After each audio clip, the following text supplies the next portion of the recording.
दुआ एक प्रोग्राम आप इस बात पे भी करें कि जब से हुकूमत आई है उससे लेके आज तक जो है वो कितने अरब या कितने खरब डॉलर की इन्वेस्टमेंट की नबी सुनाई जा चुकी है, ताकि हमें मालूम चल जाए कि और वो उस पर एग्जीक्यूशन कैसे होगा। अच्छा, इसमें भी हुकूमत की नीयत का मसला नहीं होगा।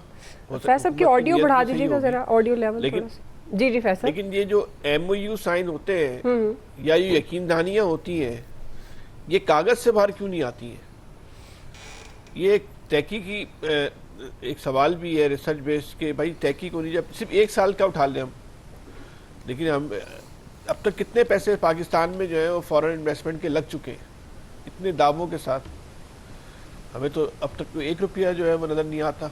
बातें जो है बिल्कुल है, लेकिन महंगाई कम हो गई, ज़्यादा हो गई, खुशहाली आ गई या नहीं आ गई, ये एक ऐसी चीज़ है, ये खुशबू की तरह है, इसको आप छुपाए नहीं छुप सकते। जब खुशहाली आएगी एक इंसान में तो वो उसको नज़र आएगी, वो किसी को कहने की ज़रूरत नहीं पड़ेगी।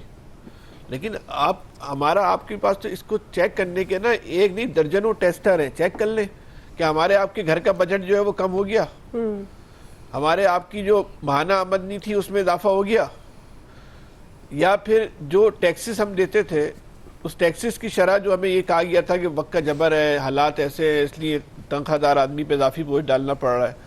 अगर इतनी अच्छी खुशहाली आ गई है जितनी नबी सुनाई जा रही है, तो कम से कम जो इजाफी बोझ डाला था उसको ख़त्म करके रूटीन का बोझ ही कर दें। इजाफी बोझ क्या है? जब आप अपने मुंह से कहते हैं इजाफी बोझ, तो मतलब ये कि आप खुद ये कह रहे हैं इजाफी है, इसको बर्दाश्त करना मुश्किल है। वो किसके ऊपर डाला गया इजाफी बोझ? एक तनख्वाहदार आदमी के ऊपर इजाफी बोझ डाला गया। आपने जो टैक्स नेट में जितने लोग इजाफा कर लिए, ये तो अब एक ऐसी साइंस आ गई है कि टैक्स नेट में इजाफा करने से कोई फ़र्क नहीं पड़ रहा, वो एंटीएन इशू हो जाता है उसको। लेकिन बात यह है कि वो जो आदमी कल तक टैक्स चोरी कर रहा था उससे कितना आप टैक्स लेकर आ गए। मिसाल के तौर पे एक बिजनेसमैन है, दुकानदार है, उसको डरा धमका के आप टैक्स नेट के अंदर तो लेकर आ गए, टैक्स कितने लेकर आए उससे जो करोड़ों रुपए का बिजनेस कर रहा है। ये इस पे हुकूमत को पूरा डेटा भी जो है ना इस कौम को देना चाहिए। भाई टैक्स रेट में इतने लोगों का इजाफा हो गया, ये इंपॉर्टेंट नहीं है। ये टैक्स कितने लोगों ने कितना ज्यादा देना शुरू कर दिया, कारोबारी लोगों ने, तनख्वाहदार की नहीं, उन्होंने कितना ज्यादा देना शुरू कर दिया। नए कितने कारोबारी लोग जो टैक्स देने लगे और कितना इजाफी टैक्स जो है वो देने लगे, ये इंपॉर्टेंट बात है। ये आप जो है ना वो कौम को बताएं। इन्वेस्टमेंट की देखें, ये एक बहुत आइडियल बात है कि पाकिस्तान के अंदर फॉरेन इन्वेस्टमेंट आए। कोई बदबख्त इंसान होगा जो इस बात पे जो है ना वो शोक बनाएगा, अफसोस करेगा अगर इस मुल्क के अंदर फॉरेन इन्वेस्टमेंट आ रही है। ये तो एक हर इंसान के लिए खुशी है, बिल्कुल डायरेक्टली एंड डायरेक्टली। 24 करोड़ लोग इस फॉरेन इन्वेस्टमेंट का जो है वो बेनिफिशियरी बनते हैं। लेकिन आए तो सही, सिर्फ इनके ऐलानात पे जश्न मनाना है हमने, इनके ऐलानात पे मिठाइयाँ बांटनी है हमने। कब तक बांटेंगे इनके ऐलानात पे? सिर्फ इस मौजूदा नहीं, मौजूदा से पिछले चले जाएं आप, 5 साल में बता दें। इमरान खान साहब की गवर्नमेंट भी ले लें, नवाज शरीफ साहब की गवर्नमेंट छोड़ दें, इमरान खान साहब की गवर्नमेंट में, मौजूदा गवर्नमेंट में कितनी फॉरेन इन्वेस्टमेंट आई है हमारे पास, बता दें। और नहीं आई तो उसके असबाब क्या हैं, उस पर भी जो है ना गौर करने की जरूरत है। नंबर 2, जो पाकिस्तान का जो लोकल इन्वेस्टर है, जी जी, उसने 2 साल में कितनी इन्वेस्टमेंट की? ये ठीक है, कोरोना के ज़माने में पाकिस्तान के इन्वेस्टर्स ने जो है वो टेक्सटाइल सेक्टर में और दीगर सेक्टर में काफ़ी इन्वेस्टमेंट की है। लेकिन उसके बाद जब ये जो रिजीम चेंज का मामला हुआ और एक माशी बहरान पैदा हुआ इस मुल्क में, यानी कि इमरान खान का आप आखिरी साल ले लें और इनकी हुकूमत ले लें, उसके बाद ये तकरीबन 3-4 साल का जो पीरियड बनता है, इस 3-4 साल के अंदर जो लोकल इन्वेस्टमेंट है वो कितने लोकल इन्वेस्टर जो है उन्होंने इन्वेस्टमेंट की पाकिस्तान में या तीसरी दुनिया में? तो एक बहुत सीधा सा फार्मूला है, रियल एस्टेट मार्केट है। जी जी, क्या रियल एस्टेट मार्केट जो है दोबारा से ओपन हो गई है? कई सालों से बंद पड़ी है, बिल्कुल। देख लीजिए, एक वक्त ये था कि जो इतवार के अखबारात होते थे वो उनका फ्रंट पेज और बैक पेज वो बिल्डर के इश्तिहारात से भरा हुआ होता था। बता दीजिए 1 साल में क्या वो इश्तिहारात दोबारा आना शुरू हो गए? नहीं आना शुरू हुए। आपकी local market, real estate market नहीं बन, जो लोगों को डायरेक्टली, लाखों लोगों को और आपकी सैकड़ों इंडस्ट्रियों को डायरेक्टली इनडायरेक्टली रोजगार देती है, बिजनेस देती है। तो अभी ऐसे कोई जेन्युइन इशारे नहीं है। बस प्रोग्राम की हद तक सवाल ठीक है, आपने पूछ लिया, हमने जवाब दे दिया।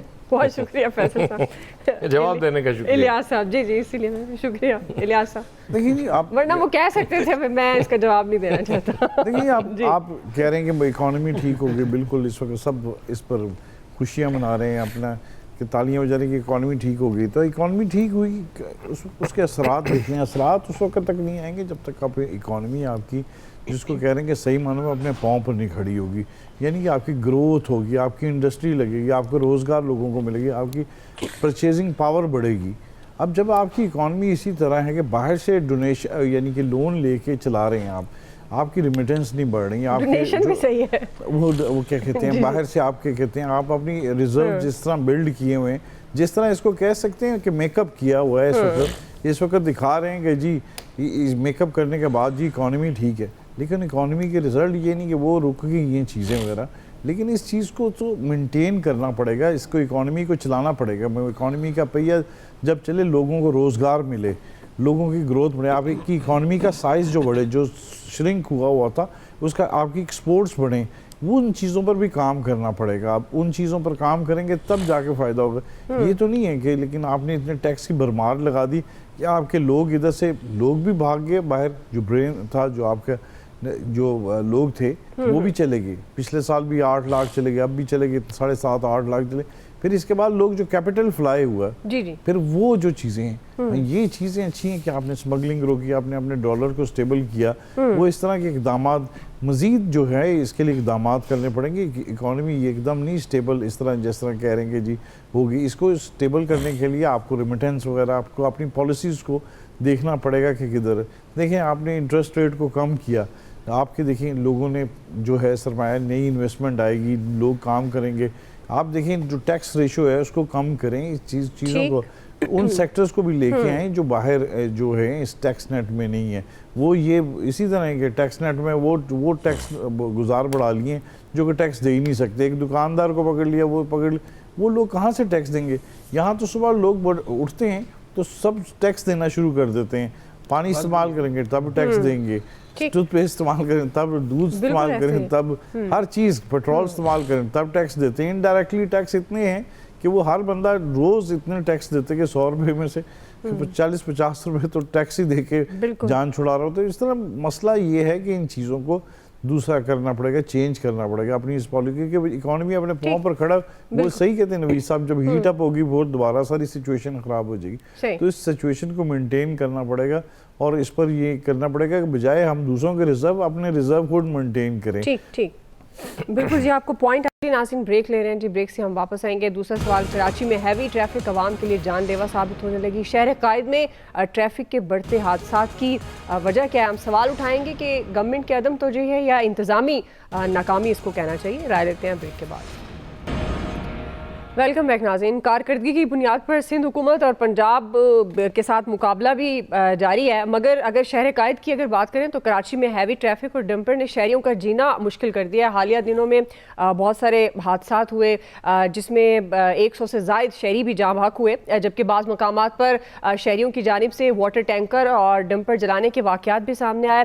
नाज़रीन, अब इन हादसात के खिलाफ बयानबाजी का सिलसिला भी जारी है और जो आवाज़ उठाई जा रही है सियासी मुखालफिन उनको जेलों में भी बंद किया जा रहा है और इसको सियासत कहा जा रहा है। गवर्नर सिंध कामरान टेसौरी भी उन्होंने भी रास्ता रोकने का डंपर्स का उन्होंने ऐलान किया है। उसके साथ ही उन्होंने कायम मुकाम chief justice Sindh high court को भी खत लिखे हैं और मामले के का नोटिस लेने की उन्होंने अपील की है। MQM पाकिस्तान के सीनियर रहनुमा फारूक सत्तार ने भी इस पे खबरदार किया है कि अगर सूरत हाल पर काबू ना पाया गया तो हालात 1985 से भी ज़्यादा ख़राब हो सकते हैं। फैसल साहब, आपसे आगाज़ कर रही हूँ, चूँकि अब ये जो बढ़ते वाक़यात हैं और उस पर